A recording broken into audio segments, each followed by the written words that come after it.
Here I worked my way up into a creek, checking to see if the fish had moved in here.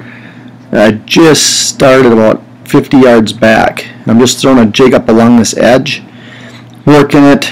Previous years, the fish are in these little side pockets in the grass you can see on the left side. There's little indents there. First fish hit it and just absolutely surged out to the middle of the creek.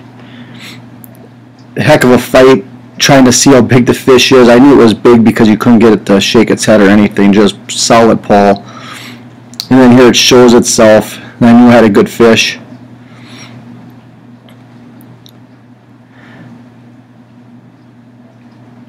This is a nice way to start the day. It ended up being 6 pounds, 1 ounce. Perfectly healthy female, no marks on her at all. So she had just moved up to feed. Wasn't nesting, but just looking for some food. And then further up the creek here, I started pitching a Senko, and the same deal, there's some little indents along the shore where there's holes. When the creek's low, you can kind of see those so you know they're there. This is totally hand-to-hand combat. You're fishing 10 feet from the bank, sticking 5 and 6 pound fish, they have nowhere to go. Basically it's just pull, get the net, try to get them in there. And then again, another big fish. Once I got these first couple of big fish, I knew there was a chance, to catch a few more. They usually come in a big wave in the spring when it first warms up. I had actually gone by this spot with that jig and nothing touched it. So I turned around and started coming back, throwing that Ocho Senko up in those pockets.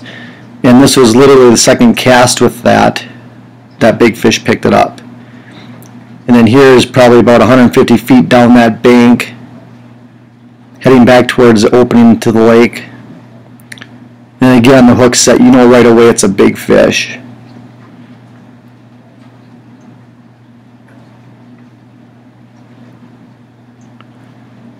Power pull use is so important in a spot like this. You can stop the boat right in the creek, not move, not scare any more fish, just worry about getting the fish in the net and not if your boat's going to run into shore or not.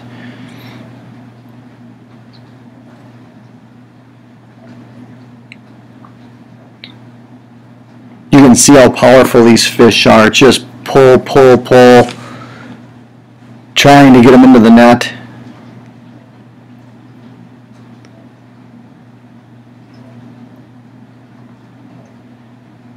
So far what I've been using on both of these rods, the jig and the Senko, has been 17 pound Stren fluorocast fluorocarbon.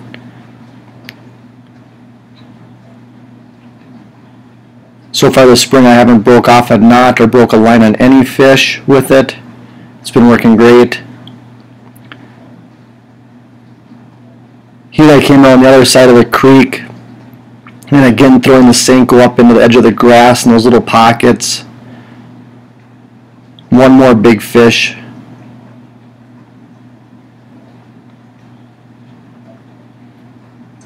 They have a lot of attitude when they come up in here first thing after the ice is off.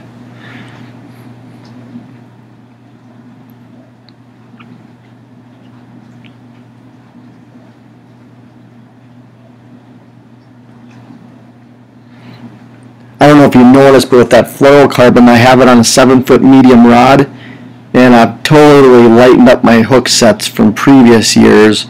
And so far, I have not missed any fish this spring on it, especially big fish. I think a lot of the issues I had those other years, with braid, you set the hook so hard, something has to give. And I think a lot of times you're ripping holes in their mouth, and it lets your hook fall back out when they shake their head or pull or get any slack at all. Now that last hook set there, I had them on, and right before the fish showed up, I heard the beep on the camera, the battery went dead. Or the camera card was full, so it didn't take the full footage of it. Here's the best part of the day, letting the fish go to swim another day. I ended up for a huge limit of 5 fish. Probably one of my top 5 days ever. Especially good bait for up here, Minnesota, North Dakota, South Dakota. Just a quick recap of the day. Water temps were pretty much 59 degrees on the main lake, 62, 63 up in the creek. And the fish seem to want something different today. Last week they wanted the jig, and today first one came on a jig, but then everything after that was a Senko. And I'm pretty sure those fish were just sitting there waiting for something, not wanting to swim a real long ways for it. Hit the right pocket with that Senko and they'd grab it.